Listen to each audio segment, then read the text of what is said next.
اچھا، تو آج کل پاکستان میں جہاں بھی دیکھیں نا، کرپٹو کرنسی پر بات ہو رہی ہے، خاص طور پر بائنانس کی۔ جی بالکل۔ اور جب سے یہ جائز کیش والی خبر آئی ہے ان کے کسی معاہدے کی، ہاں، وہ MOU والی۔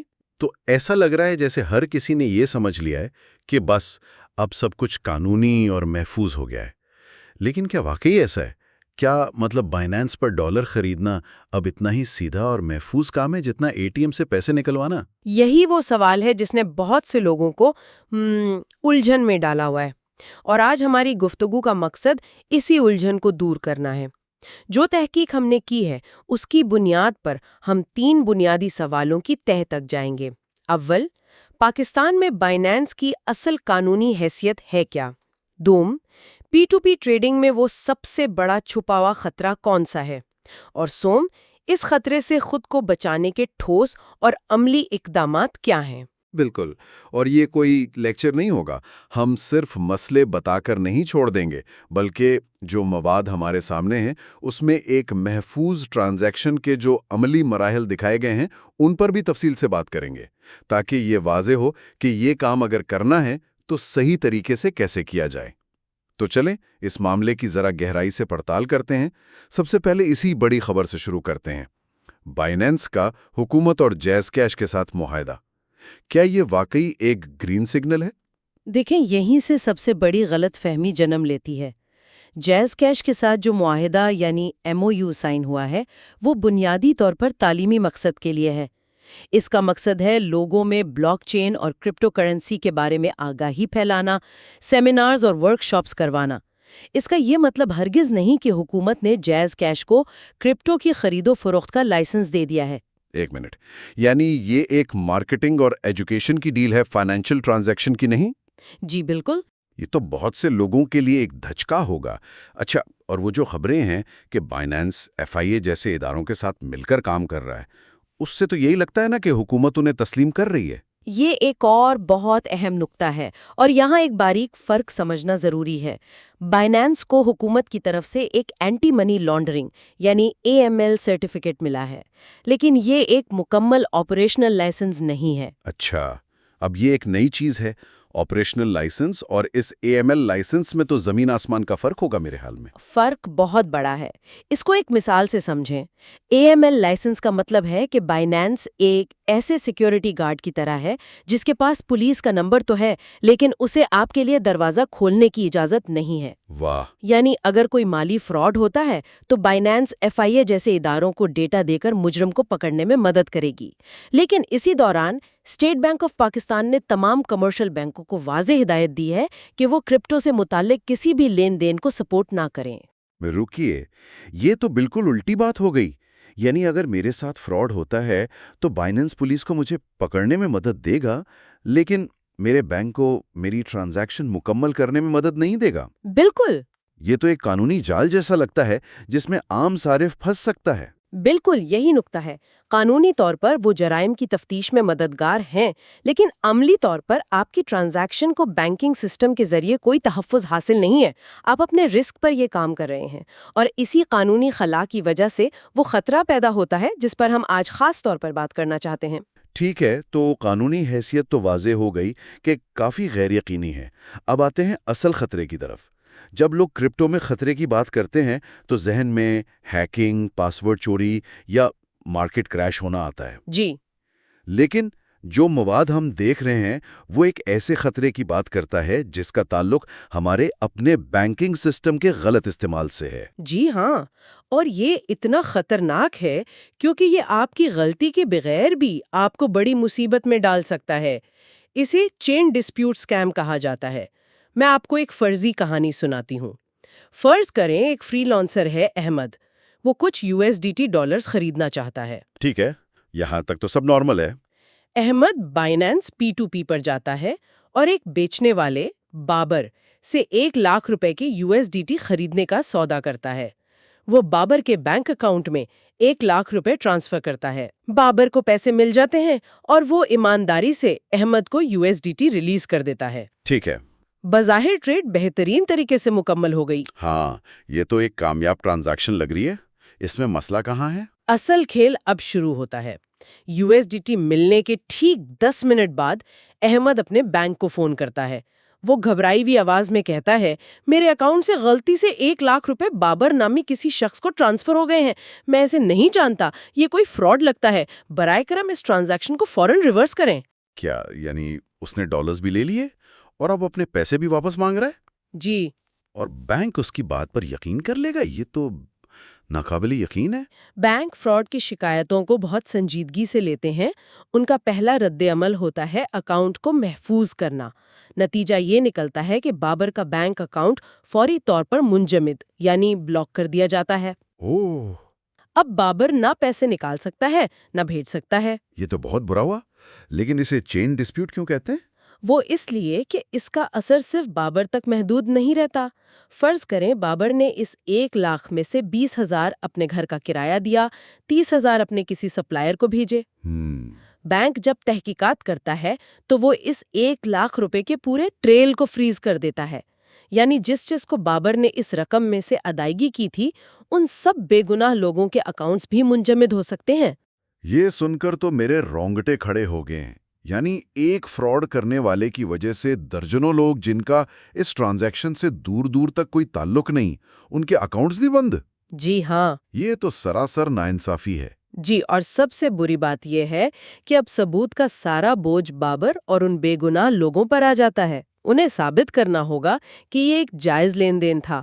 بابر کو یہ ثابت کرنا ہوگا کہ اس نے 1 لاکھ روپے کے بدلے میں USDT بیچے تھے، جو کہ بینک کی نظر میں ویسے ہی ایک غیر منظور شدہ سرگرمی ہے۔ صحیح۔ اگر اس کے پاس کوئی ٹھوس ثبوت جیسے کوئی انوائس یا تحریری معاہدہ نہیں ہے تو اس کا اکاؤنٹ مہینوں تک بند رہ سکتا ہے اور معاملہ FIA تک بھی جا سکتا ہے۔ یہ ایک ڈراونا خواب ہے۔ واقعی یہ ایک ڈراونا خواب ہے۔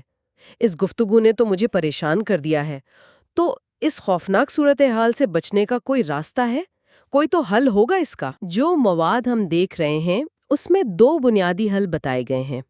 پہلا اور سب سے محفوظ لیکن شاید سب کے لیے عملی نہیں، وہ یہ ہے کہ آپ صرف ان لوگوں کے ساتھ لین دین کریں جنہیں آپ ذاتی طور پر جانتے ہیں اور ان پر بھروسہ کرتے ہیں۔ کوئی دوست، کوئی رشتہ دار؟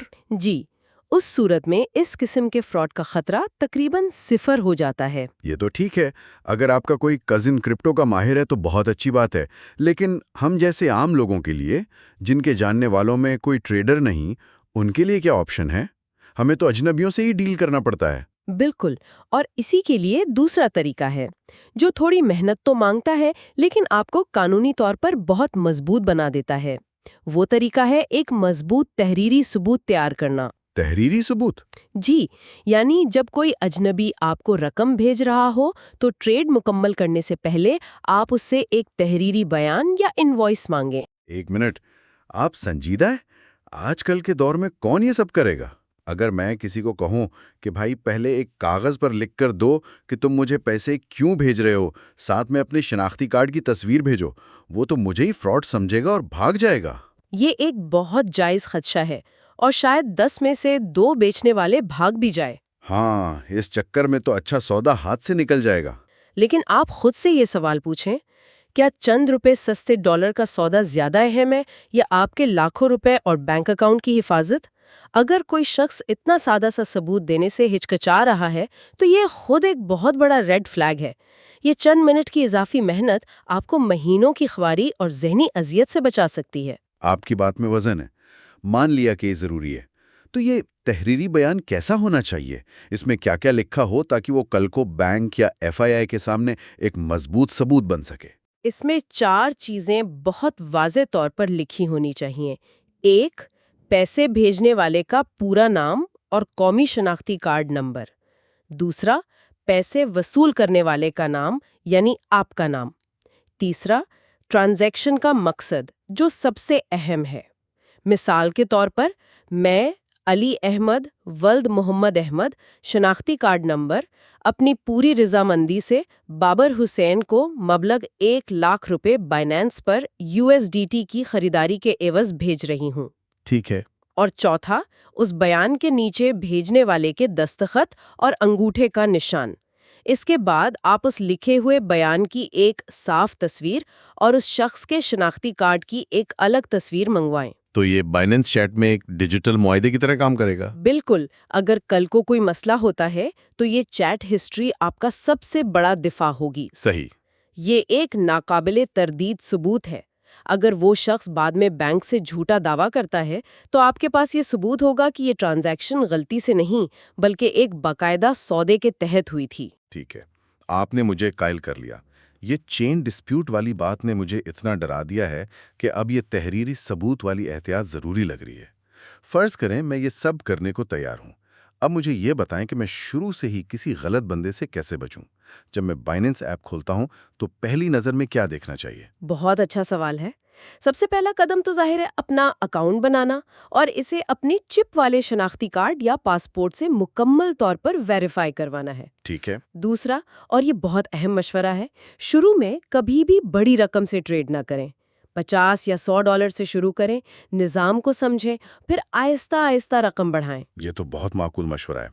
اچھا، اب سب سے مشکل کام، سینکڑوں بیچنے والوں میں سے صحیح کا انتخاب کیسے کیا جائے؟ کسی بھی بیچنے والے کی پروفائل پر کلک کرنے سے پہلے اس کے اعداد و شمار کو ایک جاسوس کی نظر سے دیکھیں۔ میں آپ کو ایک چیک لسٹ دیتی ہوں۔ جی۔ پہلا، تکمیل کی شرح یعنی کمپلیشن ریٹ، یہ 100% کے قریب ہونی چاہیے۔ اگر کسی کی شرح 90% سے کم ہے تو اس سے دور رہیں۔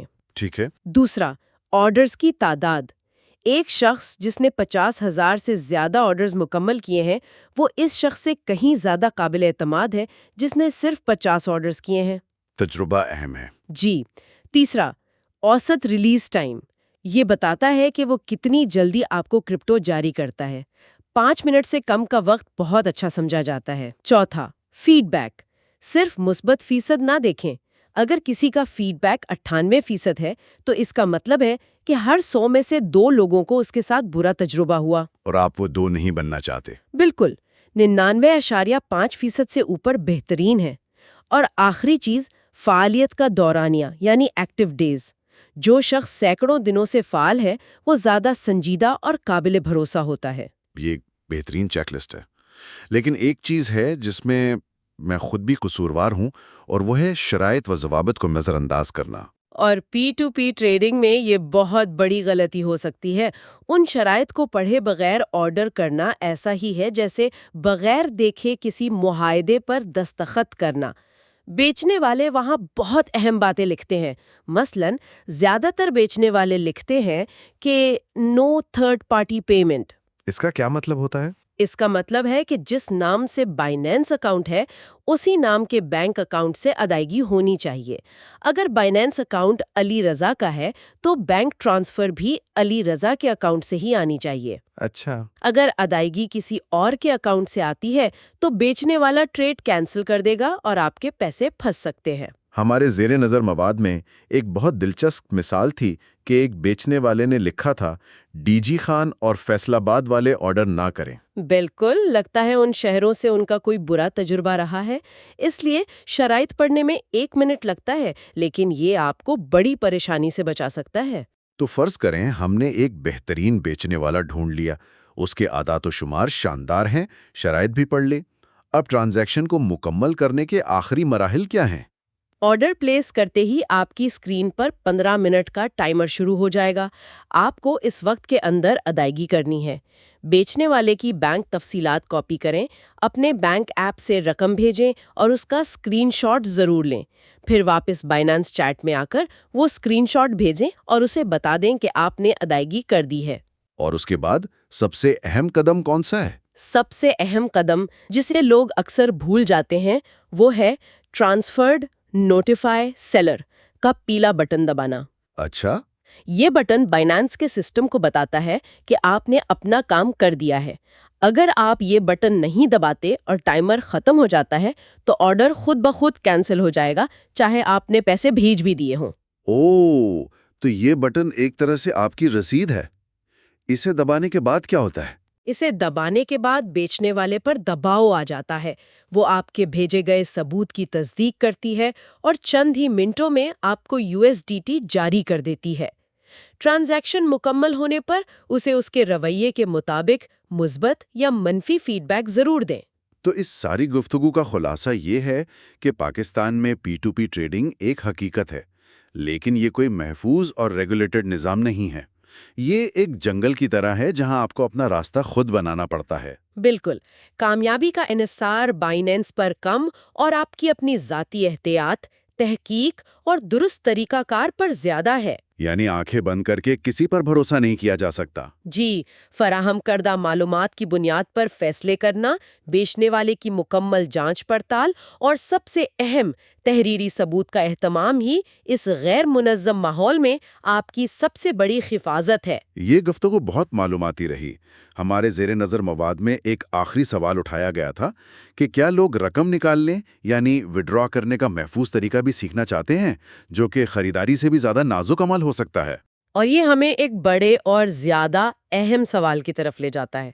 جیسے جیسے ڈیجیٹل اثاثے ہماری زندگی کا حصہ بن رہے ہیں، کیا حفاظت کی ذمہ داری ہمیشہ ہم پر یعنی صارف پر ہی رہے گی، یا مستقبل میں پلیٹ فارمز، بینکوں اور ریگولیٹرز کو ایسے فراڈ روکنے کے لیے زیادہ فعال اور ذمہ دار بنایا جائے گا؟